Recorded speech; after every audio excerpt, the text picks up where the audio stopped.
Hi friend, সবাই কেমন আছেন? আশা করি ভালো আছেন।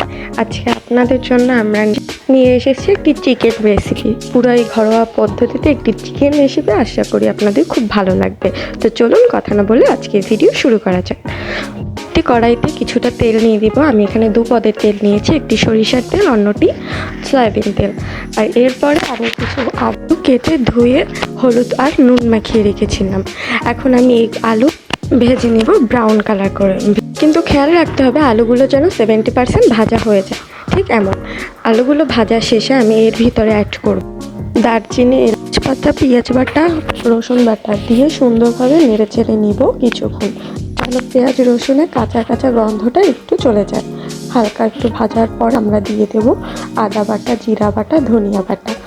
এবার আবারও নেড়ে চেড়ে নিয়ে পেঁয়াজ বাটা, রসুন বাটার সাথে ভালোভাবে মিক্স করে আবারও একটু কিছুক্ষণ ভেজে নেব। এগুলো স্মেলটা একটু চলে গেলে, আমরা এর সাথে ভাজা হয়ে গেলে হালকা একটু তেল উঠলে আমরা বুঝতে পারবো যে এটা ভাজা কমপ্লিট। এরপরে আমরা যা করব, এর ভিতরে একটু লবণ, হলুদের গুঁড়া, মরিচের গুঁড়া, লবণ আপনারা আপনাদের স্বাদ অনুযায়ী বাড়িয়ে কমিয়ে দিতে পারেন। আর এখানে আমরা মরিচটাও আমাদের স্বাদ অনুযায়ী বাড়িয়ে কমিয়ে দিয়েছি। তারপরে আমরা এগুলো দেওয়ার পরে ভালোভাবে মিক্স করে কিছুটা জল ঢেলে দিব। জল দেওয়ার পরে এটাকে আবারও ভালোভাবে নেড়ে চেড়ে অল্প কিছুক্ষণ জাল করে এটাকে আমরা ঢাকা দিয়ে দিব। ঢাকনা উঠানোর পর আমরা দেখব যে মশলার উপরে তেলগুলো হালকা ভেসে উঠেছে। তখন আমরা এর পর্যায়ে হালকা নেড়ে চেড়ে আমরা আগে থেকে আলু ভাজাগুলো দিয়ে দিব।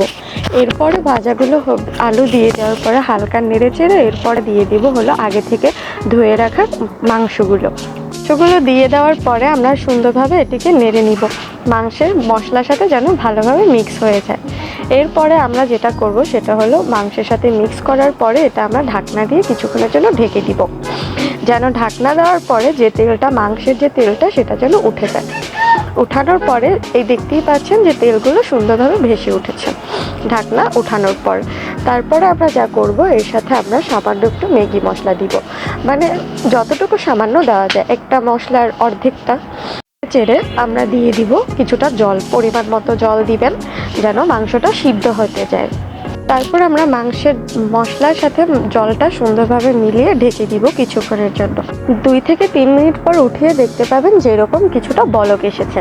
এ পর্যায়ে আমরা আবারও নাড়াচাড়া দিব, নিচের মাংসগুলো উপরে উঠিয়ে দিব যেন ভালোভাবে সিদ্ধ হয়। এর পর্যায়ে আমরা আবারও ঢাকা দিয়ে দিব।